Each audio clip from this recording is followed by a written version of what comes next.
Hello and welcome to the Signature Show this Sunday. My name is Mwabo Zenjoko.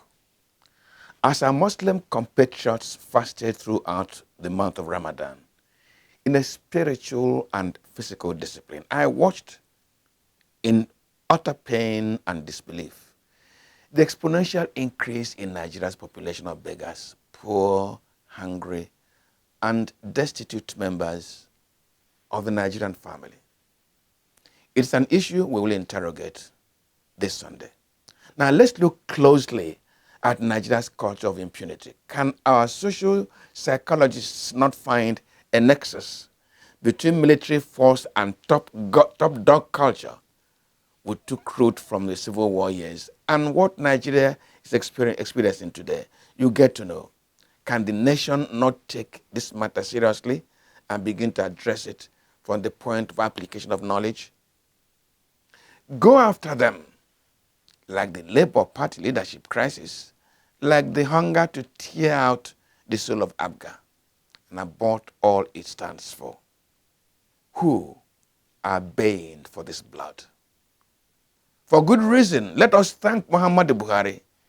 You will know why after we return from this short break. Stay with us.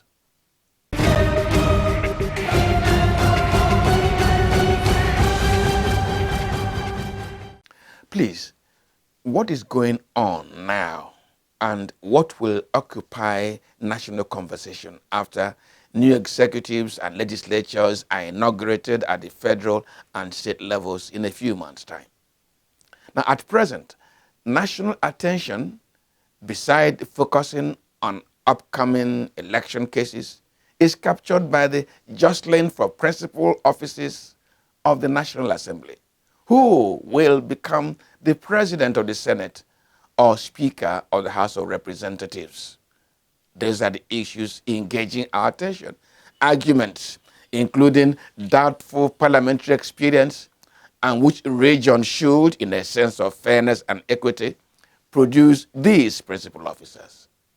Nobody, and I mean nobody, seems to care to take stock of how the existing government resolved some of the shameful situations still confronting Nigeria. Education in Nigeria today is thoroughly useless. Merit has been shredded, and therefore competence is no longer attractive. In their place now is connection. One item in our president's CV today is, I constantly checked my health condition abroad. That's our president's CV. Now, the most disgraceful is that with agricultural land in excess of the entire land mass of the United Kingdom, the United Nations is expressing concern that hunger and poverty will claim more lives in Nigeria.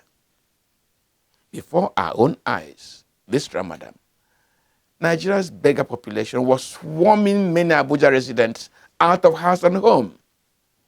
Yet those jostling to take political leadership position shamelessly flaunt unearned opulence. Misplaced resource and opportunity allocation is the subject of our first conversation this Sunday. My guest is Onye Ekpere of the Center for Social Justice and author of the widely reviewed 2022 article, A Rapprochement for Fiscal Renaissance. Please stay with us.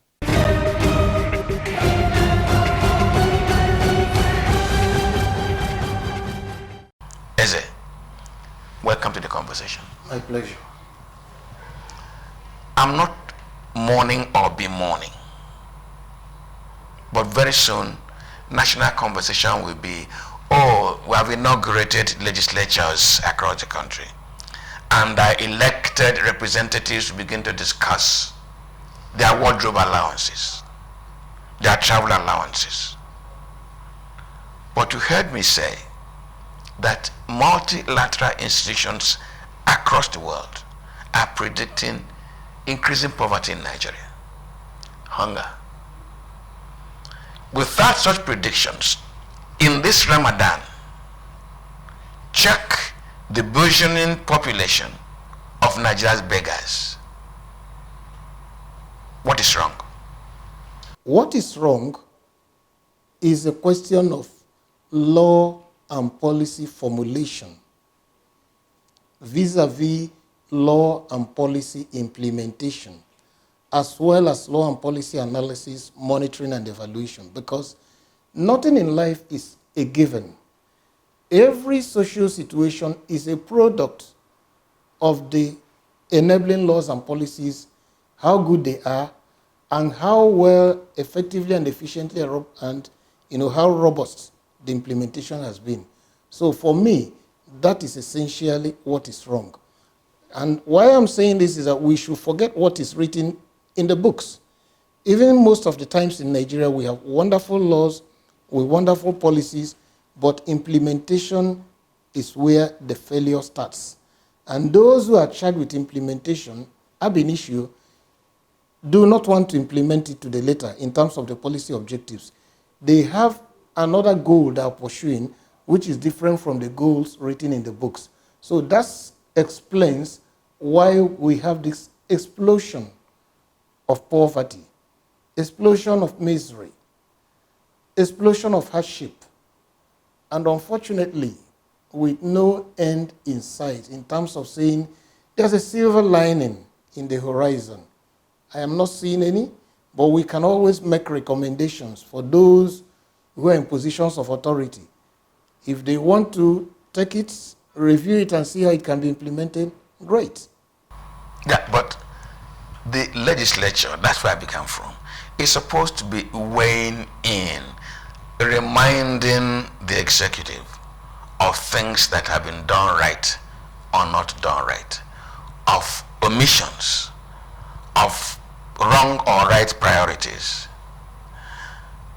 Why does it seem that our legislature hasn't performed well enough to redeem the expectations of Nigerians and redeem the objectives of those policies that have failed? We're expecting them to make laws, represent us, have oversight over the system. But that assumption seems to be that they are of a different stock from those we elected into the executive or those that were given appointment by elected members of the executive. But that's a false assumption. They are of the same socio-political thought process, the same political parties that produce the executive, produce the legislature. The same societal dispensation that produce the executive also produce the legislature. So when the system is corrupt, it becomes very difficult to say, A, why is A not doing this? Because that same argument could also be pushed to the judiciary. That today, the fate of Nigerians in the judiciary is very, very low. And some of the decisions that have come out from those quarters are things you cannot fathom. In the days of my Lord Justice Chukwudifo Oputa, or Kayode Isho, Justice Nnameka Karibi White, all those great juries that came from the Supreme Court. So what I'm saying in essence is that it's a systemic thing and the political process which has become a race to the bottom rather than a race to the top. So in essence, the more negative a character is, the more he's able to get into office, whether in the executive or the legislature. Some people tout the concept of social refinement, which is driven by a consciousness that something is not being done right. Is it to say that in the entire leadership population, political leadership population in Nigeria, nobody is seeing that the country is not going in the right direction? Nobody is seeing that there are wasted opportunities and wrong priorities? The challenge is that the majority in leadership positions, they do see and they know what they're doing. But the self, they allow the self to project itself beyond the public interest. So it's not that they do not know. They know that we are going in the wrong direction. And that's why in part of the work we do, most times you see a donor saying, oh, look at this agency, that what they need to redirect them, they say is capacity building. capacity building. And most of the times, I have arguments with some people to say, no, these gentlemen you see here, some of them I know them, they were classmates, they were schoolmates, or even left university before me. Or some of them made first class, I didn't make a first class. So they have capacity. So they have capacity. The only thing they lack is what? Integrity. And I am not aware there is any course, any lecture, seminar, webinar, workshop that teaches integrity. Integrity is something maybe you acquired through the discipline your parents invested in you, or maybe in our own time as Catholics and Christians, we attended catechism classes and we are afraid of hell, and maybe we grew up with it. Or maybe you're a Muslim, the teachings that were told to you and you imbibed it. Or you grew up unconsciously disciplined yourself. But when you get to this age, at your age now, I don't know what anybody is going to teach you. So we have acquired integrity deficit, some form of AIDS that is prevalent in the system. So it's not a question of capacity building. It's not done out of ignorance. It's deliberate. And there are things that can be done to begin to reduce the impact of that integrity deficit in the system, across the budget, across everywhere. And that medicine, I recommend it, very high doses of that medicine. Transparency and accountability. And that you can design with laws and policies. Now, let me interject here, because there's a dimension to this conversation that worries me.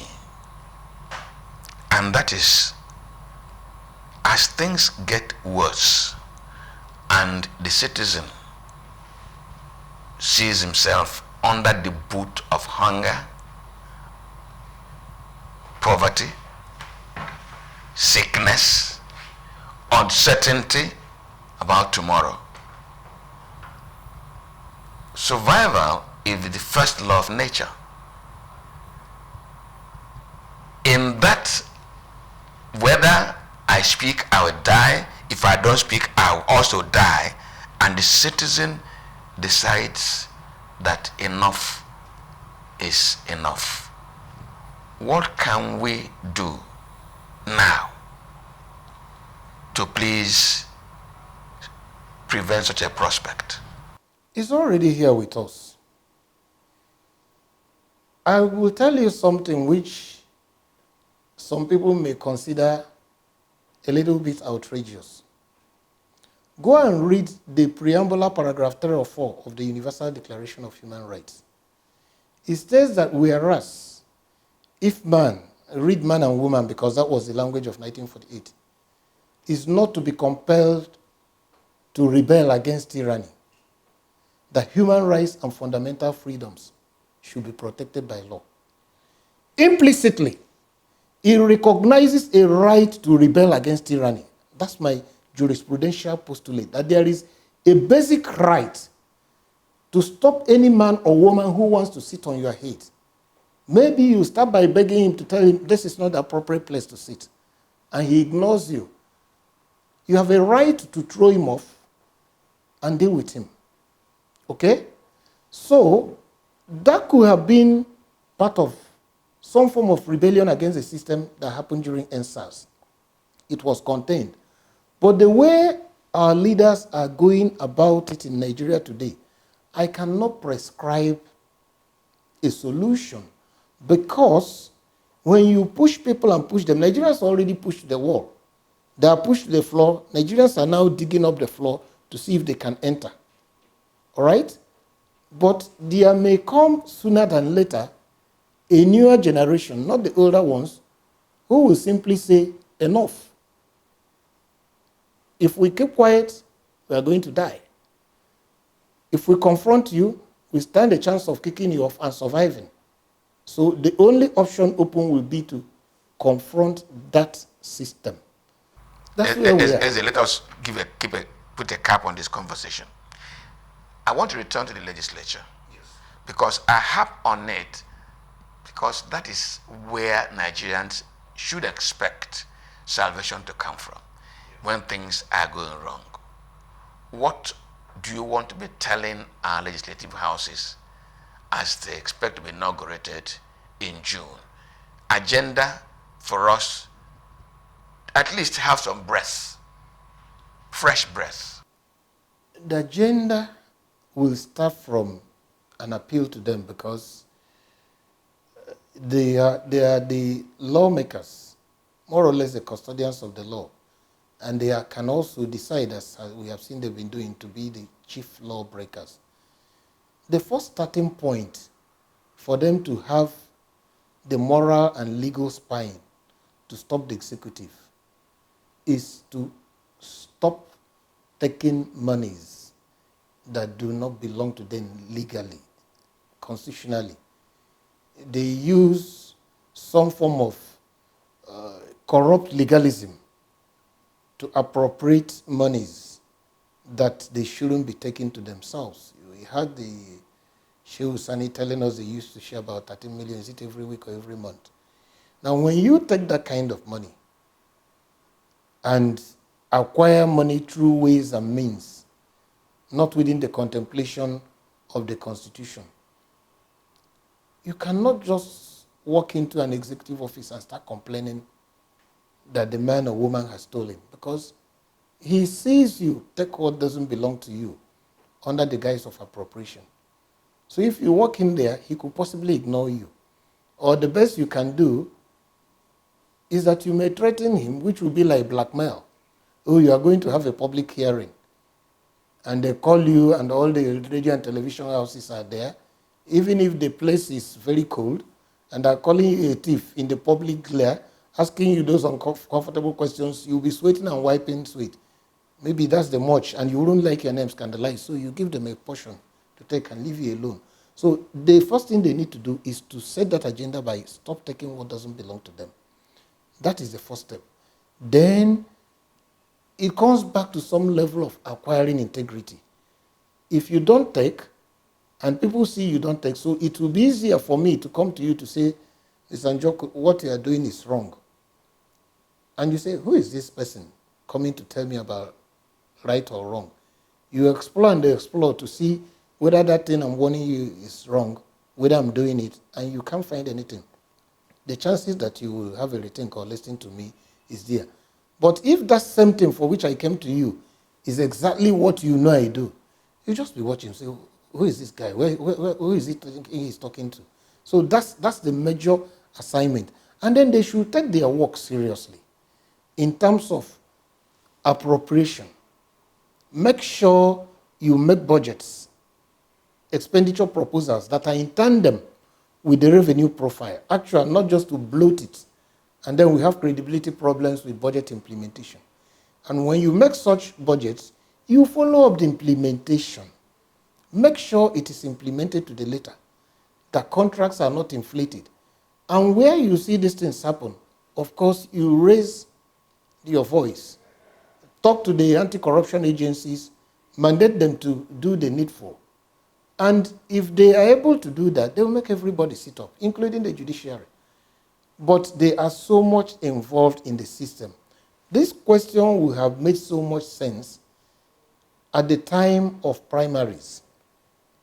It appears it is too late in the day, because if you go to a state, the governor is the leader of the party in power.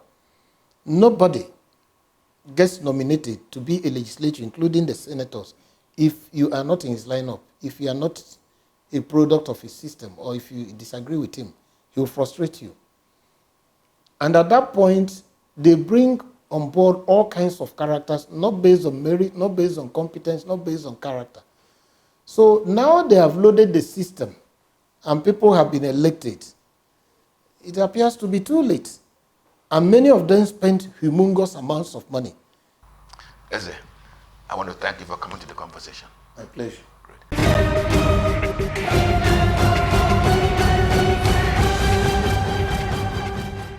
Now, before the Civil War between 1966 and 1970, and even immediately after 1966, January 15 coup, Nigeria had both order and discipline within institutions and among personnel of institutions. The Nigerian police was accepted and respected by all the institutions for keeping law and order. Any Nigerian, and I mean any Nigerian, who stepped out of order or broke the law knew that the police could and would apprehend him and punish him according to the law. It did not matter, therefore, that the military boys had the bigger guns. If their personnel traveled in the trains without a ticket or pass, they could and were quickly picked up by a baton-wielding and whistle-blowing but respected police officer. But with the Civil War, the Nigerian military developed a sense of bigger guns, bigger power, bigger than order or bigger than law. Many have copied from them, and now our society has become a nation of shameless impunity. Of course, that explains why an army officer last week in Lagos drove against the traffic in the area, a coastal area, and was accosted by officials of the Lagos Traffic Management Agency, LASMA, and his car was rightly impounded. He did not feel any sense of shame that he was dragging the name of a disciplined institution into disrepute, but left the scene only for his boys to lay siege to the area and assaulting and brutalizing any LASMA official in sight. That is why a number of House of Representatives members can afford to kill and burn down buildings and return to power. That is why an Akpabio, Ahmed Lawan, can afford not to contest Senate primaries in due time and still pick up seats in the hollow chambers. We will treat this matter in the course of time. Only stay with us. This is the Signature Show.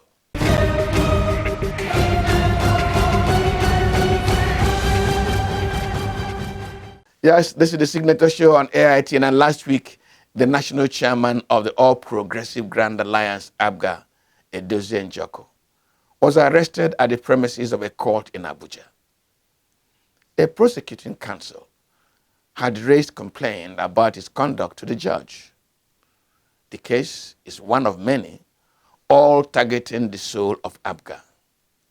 After what looked like all the cases had been exhausted and settled with a Supreme Court judgment, fresh cases surfaced at lower courts. The same impunity. And shortly before his ordeal, I raised the issue of the long-running battle for the soul of APGA and whether the objective was to obtain justice or to send APGA to Hades. My guest, Edozie Njoku, National Chairman of APGA. Please stay with us.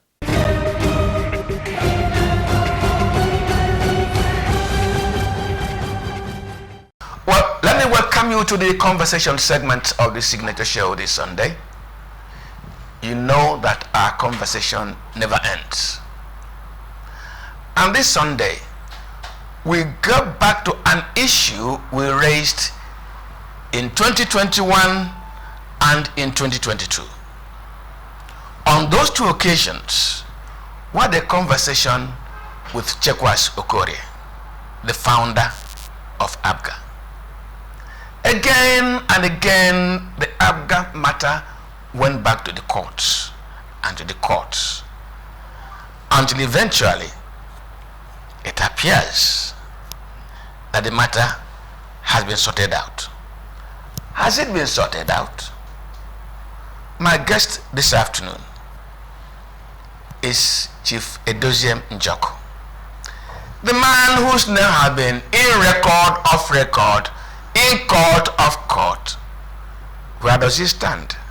And where does APGA stand? Edozie, you're welcome to the conversation. Thank you very much. Thank you. It's my pleasure. It's all my pleasure. Who are you in APGA today? And by what authority do you claim whatever you think you are? I tried to laugh when you said that. I'm the national chairman of APGA, and by virtue of winning my convention in 2019, going through a whole motions where I was taken to various courts. I never took anybody to court apart from INEC. And eventually, the Supreme Court now ended the matter and sorted out the whole problem. It was sorted out previously, but they made a mistake. And about last week, they corrected the mistake and proclaimed me as the national chairman of APGA. Can I borrow from you the words the Supreme Court used to proclaim you as the APGA national chairman? What did the Supreme Court say? They said that Oye's name should be deleted. That's the former national chairman who I defeated in the Owerri Convention in 2019. They said his name should be deleted and my name put in there. And not just that, that I am reinstated from the removal that was done in Jigawa, because I was removed in Jigawa during the Anambra elections. And the Supreme Court went further to say that when I was removed at the Court of Appeal, Oye never came to the court to tell them that I wasn't national chairman. All he was doing was fighting a Jude Okeke, former deputy national chairman, who had removed me. And he targeted Jude Okeke to get power back for his candidates. And at the end of the day, the case was dismissed and reverted back to the status quo of the elsewhere chairman, which is myself. Do I want to congratulate you? I don't want to congratulate you because it appears that your burden is still heavy. So many daggers were stuck into the heart of APGA. As a matter of truth, APGA was brought on the table and sliced, and it appeared like to your parts go and decay.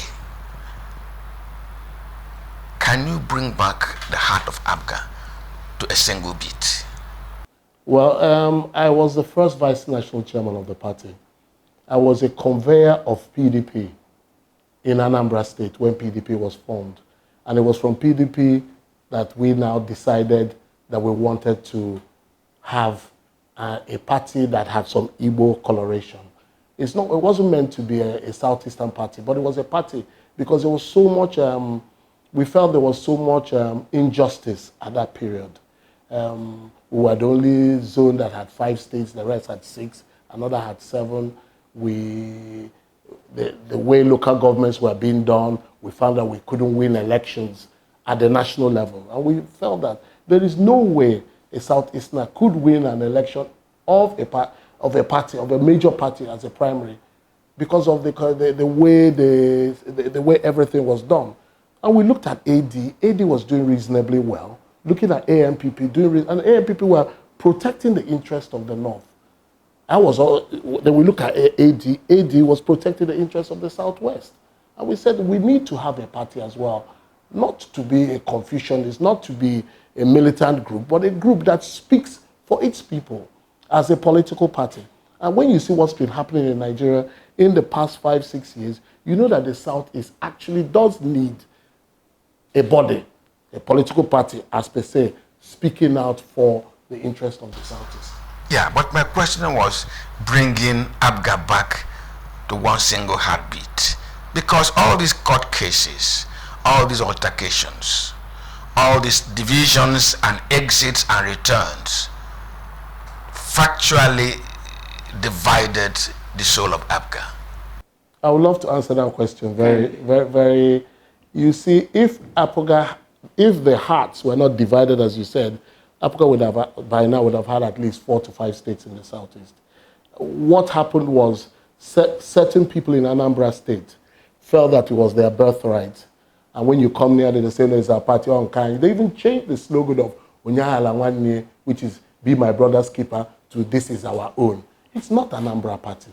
It's a party, it's a Nigerian party, but the Southeasterners, when you go to Ebonyi, they love APGA. You go to my state, Imo, they really, really love APGA. You go to Enugu State, they love APGA. So the amount of people outside who have been fighting and praying to God that what has happened today has happened are more than those in Anambra State who are just fighting to hold on to, I have to be very careful with my word, to hold on to a regular paycheck, to hold on to something that is just giving them, keeping them afloat, which should not be. APGA should not be used as a business. APGA is a political party that was formed to be able to speak for the interests of the Southeast. As I said before, it is only a Yoruba man that can speak for a Yoruba. I will not go out and start shouting for the Yoruba man. I would love a Yoruba man to come out to the table and speak for a Yoruba man. For a Fulani man to come out and speak for a Fulani man. For a Hausa man to come out and speak for another, and vice versa. And an Igbo man to come out and speak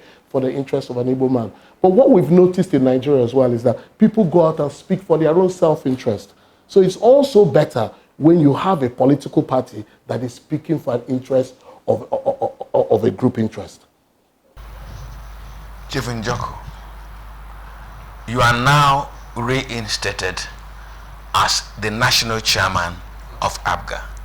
When will you take over the secretariat, the national secretariat of the party? That question always comes up, and I told people that we're not animals, so we're not going to go and start fighting and getting thugs. I know so many youths have come and said they want to come out and evict. I said, no, relax. It's a process. Just people have been saying, why haven't INEC responded? INEC were only written to them by us yesterday. We only sent them our letter yesterday because we had to do some back channels first. The letters have gone in from the Supreme Court to INEC. Now I believe and I know that INEC will respond favorably in the shortest period of time. With that, we will write to the police. But once that happens, Oye then will scamper away from them. They will leave that place. You understand? All they're holding on to is that INEC are still recognizing them. As soon as we get recognition, we will move into our office. You can see that we now had to hire some offices within my office to be able to accommodate APGA for these years. That's not what APGA should be doing. APGA should be in an office that we purchased with the money of APGA and carry on APGA business. Now, you know that a leader has the burden of carrying both the faithful and the renegade. Some people have, over time, made APGA an uncomfortable place for you. Yes. Eventually, you've been pronounced the national chairman of APGA. How will you dispose to those people? How will you treat them? Are you prepared to open your arms and say, everybody return to the family fold? Or are you holding a stick and say, the soul that sinneth, it shall die? No. Even my colleagues in the National Working Committee, most of them are even worried that I might be even too favorable. What I believe is that politics is a game of numbers. And if we are in a game of politics where we have to win elections, we're not running a town union meeting where we have to revert to how it has to be, how much capacity you have to win elections. And it's a game of numbers, and it's for all. It's not for the well-educated, for the non-educated, for the short man, for the tall man, for the fair man. It's for everybody. And it will be a very, very terrible mistake if we go into the rebuilding of APGA carrying... I'm a Catholic that takes Holy Communion. So for starters, once I deal with you on something, I throw it out of my mind. So I'm looking forward to the rebuild of APGA. I don't think personally, inside my heart, that anybody can do this rebuilding better than I can, because I truly believe in dialogue. And I truly believe that in politics, particularly Nigerians, we don't carry things in our hearts. You see someone that you think you are quarreling with. By the time you sit down with him and talk, he becomes even a better friend than the other man who you thought was your friend. So APGA needs to be rebuilt. And if you were part of us in APGA in 2003, when we ran for elections, and saw how well APGA did, not just in the Southeast, in Bayelsa, in Kano, in Lagos, you will know that we have a goal that we have to supersede. And why I have a lot of respect for Chekwas was I was his first vice national chairman of the Southeast, and I saw how relentless and hardworking he was then. And I feel that the plug was pulled at when he could have made a difference. I stayed in the shadows watching him, and also watching Victor, watching P2B, watching all of them. Sometimes they will say, why, is it me who is doing all this? Yes, because I was watching them in the shadows. I'm not a high table person. I'm a back street person. I'm someone who stays in the back room and does the work. But now I've always known I have that capacity to do what I intend to do now. And I'm going to do it very, very well. Pointedly, where will you keep Victor Oye in this new APGA? I've said severally to on the news that Victor, I really pray if he really believed in APGA, he should hang on in Amobia. For a starter, if he puts his mind to it, we will never lose Amobia ward. Like I never lose my ward. So if I was someone took over from me and kicked me, they will start losing Ibeku ward. So I'm begging him to please hang on in there. He has been in the party, he has literally by default done 8 years. A lucky man. He should forget about all the past and try to see that APGA that has done a lot in his life stays alive. Let me take you to the national stage. There is a conversation in the country today. A new Nigeria is possible, they say. True. There's also the conversation that, look, greater unity, better understanding, we build a better Nigeria. Where does APGA fit in ideology, in this position, to this new conversation? This new conversation is a conversation that every Nigerian, right-thinking Nigeria, believes and wants to happen, where a concept is in Nigeria, where there's evolution, people are a new political life, because things are not well at all. APGA was built on a premise that we are going to use APGA to go to the center and discuss with other Nigerians and bring back reasonable things to our to the southeast and all those marginalized areas in Nigeria. APGA is not really just a party of the southeast. If you notice, most of the people in this room who are NWC members are from the far north. There's from Jigawa, there's from Katsina, there's from Kwara, all over the place. And their ideology is that we as Nigerians, the modern Nigeria, should all come together, not looking at me as an Igbo man or me looking at him as a Fulani man. We all come together to better Nigeria. The suffering you have in Mongolu and the suffering you have in Ibe-Kumbi are exactly the same. Sometimes it's even worse in the north. You understand? So we all should put our heads together for that modern new Nigeria to evolve. I told you off camera that I was going to ask you an ambush question. Yes. Can I ask you now? Please. Can you make an assessment of the last election? Maybe my annoyance that we were excluded made me a little bit, what's the right word, nonchalant to looking into it so much. But for the little I picked out of the elections, I saw that where people work hard, I saw some areas Labour won, I saw some areas APGA won, I saw some areas PDP won, I saw some areas APC won. Not all of them, some of them might have been rigged, but a few of them were areas where people had done the work, not done the talk. Areas where people, particularly some candidates in PDP in the southeast that won, I looked very closely at them and they did the work. And I said to my NWC that our work should start from the first day after 2023 elections, because when you do the work, you will be able to achieve. And this aspect of the beavers, I don't know much about it, but for the areas that it worked, because in my local government house of assembly, the elections were going on and they were transmitting results. At a point, they stopped the transmission and now rigged with that area. We can build on that. And the building we can do on that is to be able to make sure that all results are transmitted. And once that happens, you will see that there will be a lot of surprises. The politics of Nigeria will start changing. And as I said to you earlier on, I like looking to the front. I hate looking backwards. The most important thing is that INEC themselves, we need to really look deep when we're choosing someone who is going to lead areas like INEC, CBN, all those areas. I'm not saying that the ones who are there have anything at fault, but the country needs to know that people you put in these areas are so important to the general growth of the country. Very, very important. So we need to look into them, make sure we have people who are very capable, remove tribalism, remove all aspects.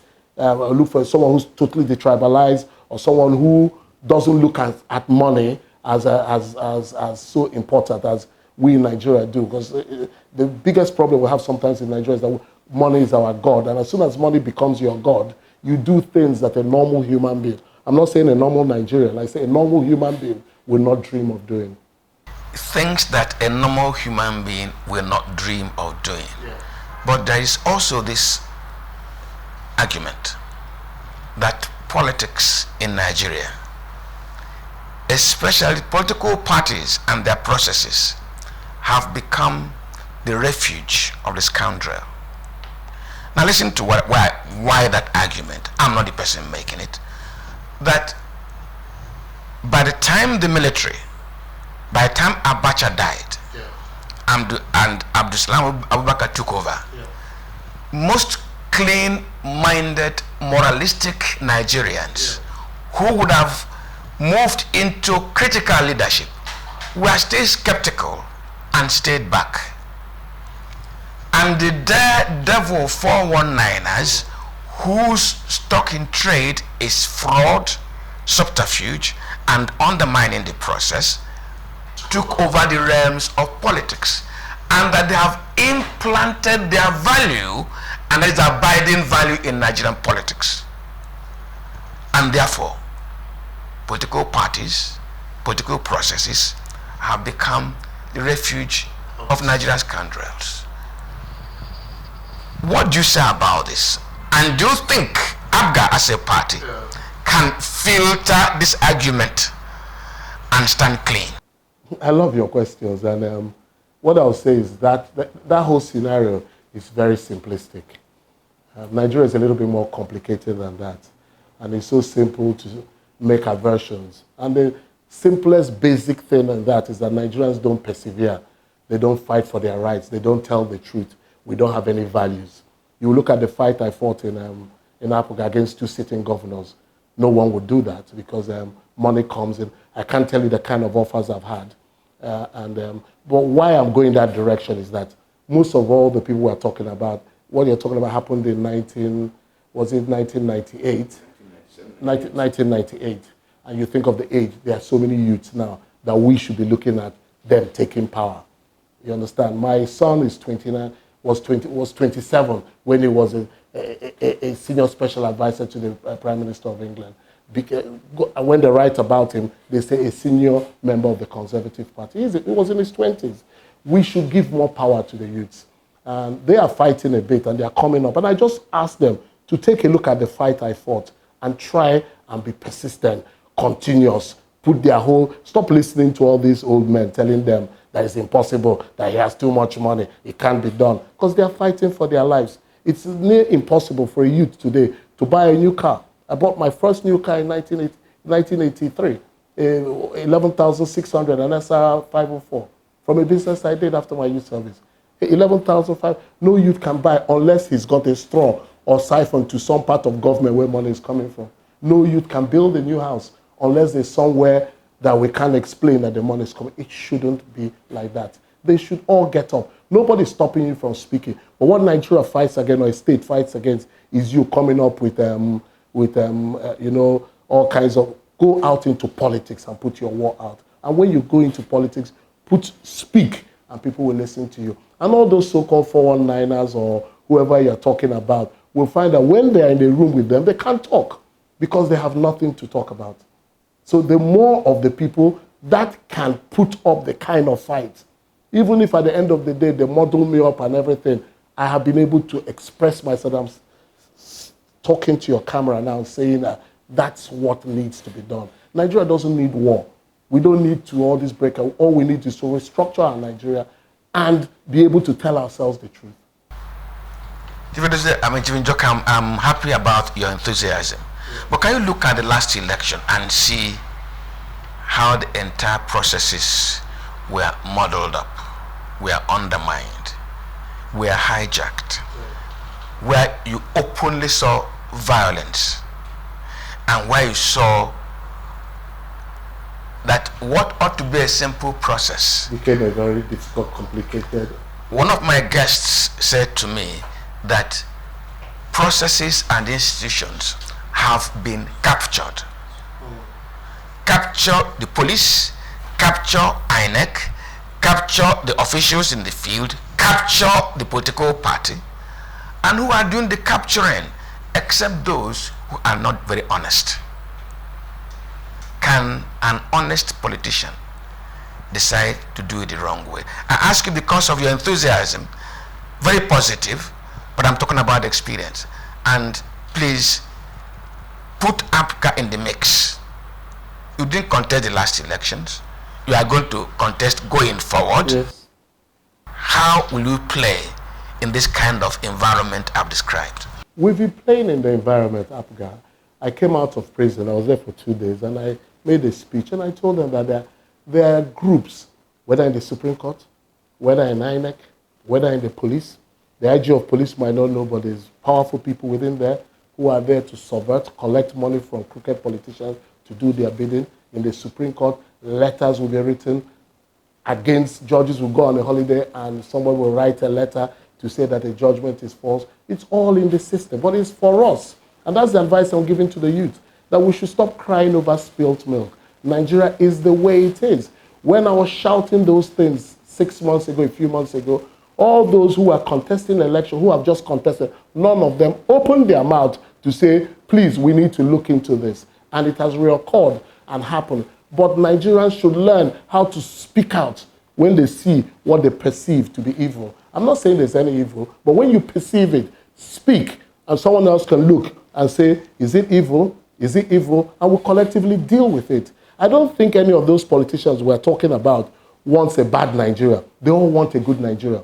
But as education is the biggest problem we have in Nigeria, as I started saying earlier on. And when someone is not educated, a dog can come in here and pass a excreta here. But if you train a dog well enough, he will never do it in here.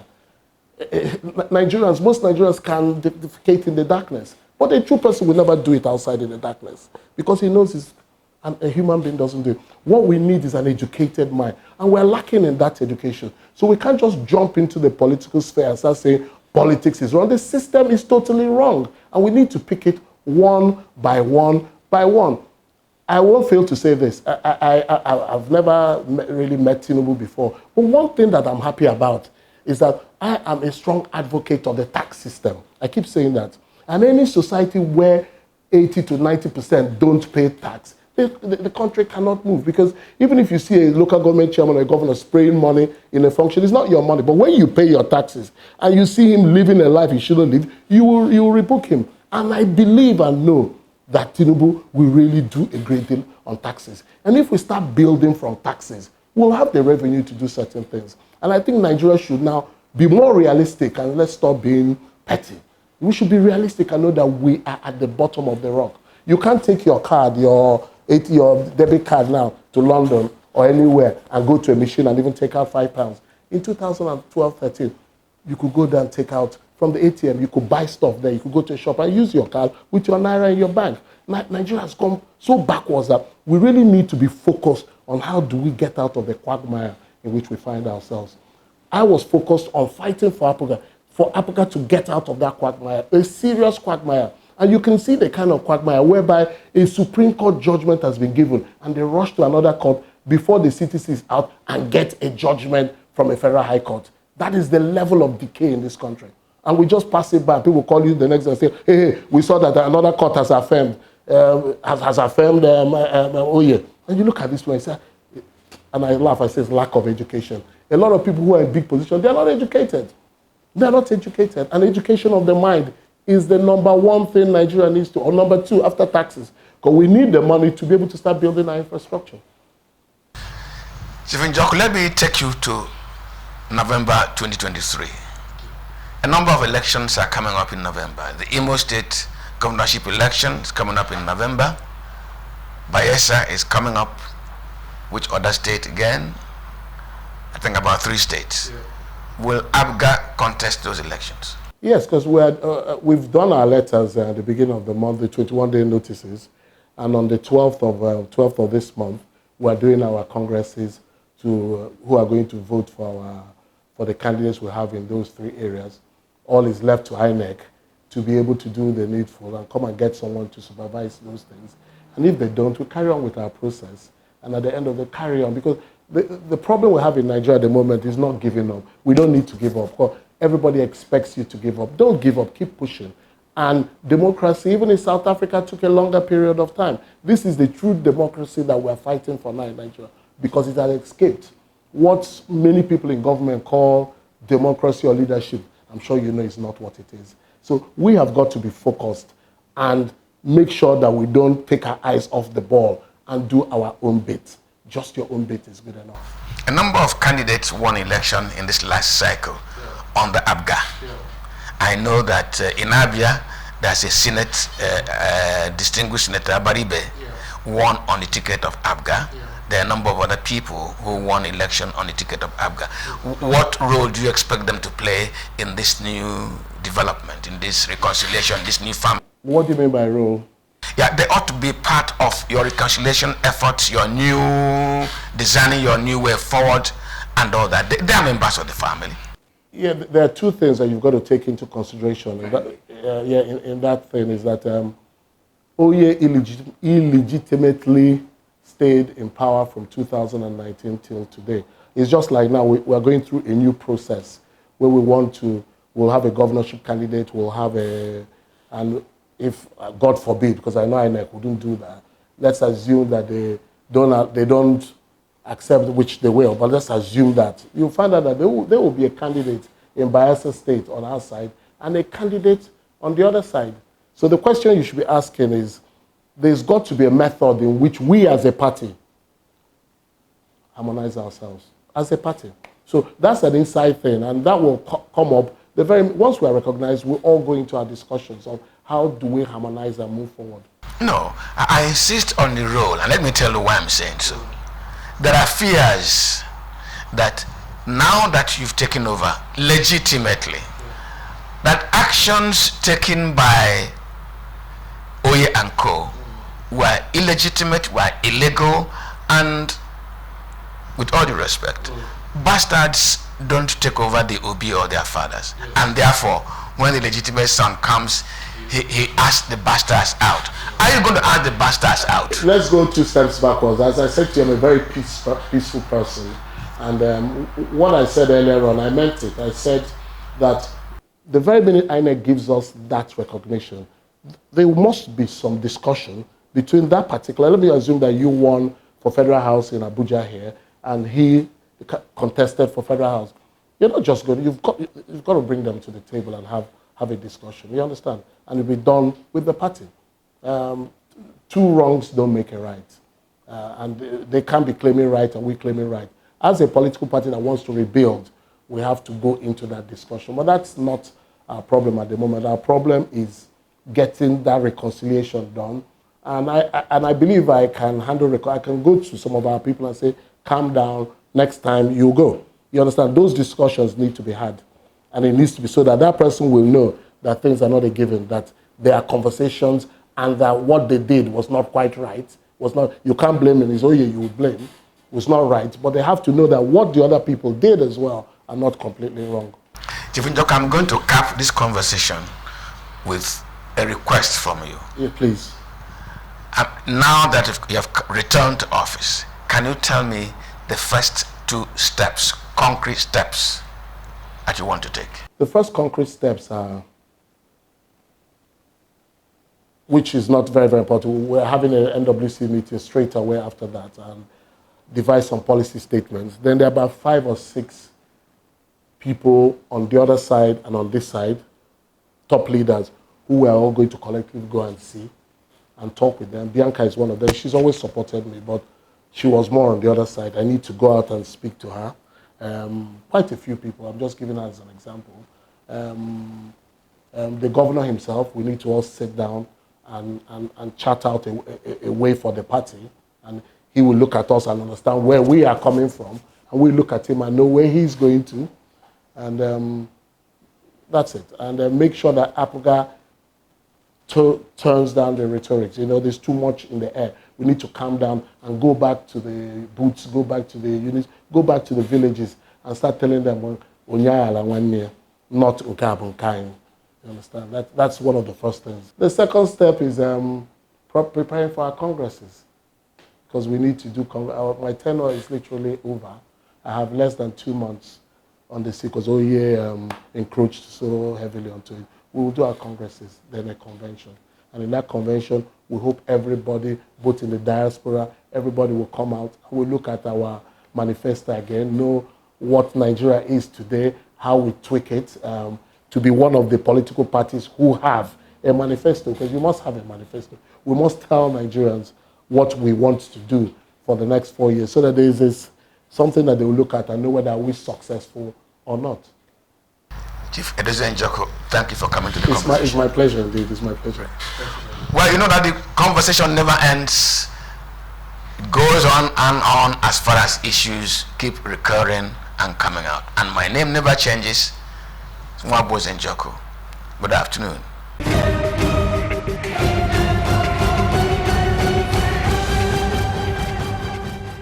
President Muhammadu Buhari has signed into law some of the bills by the National Assembly seeking to amend the 1999 Constitution a little further.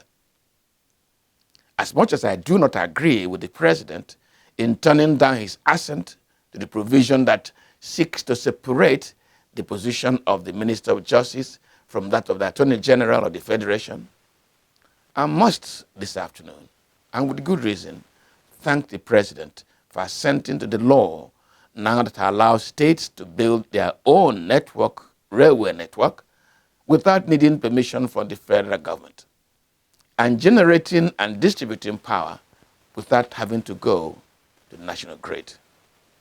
Thank you, Mr. President.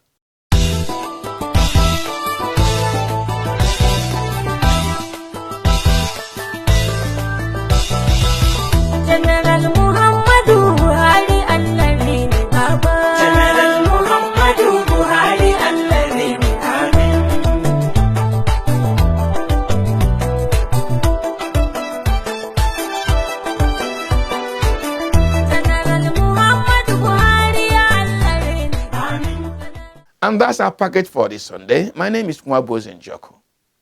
Good afternoon.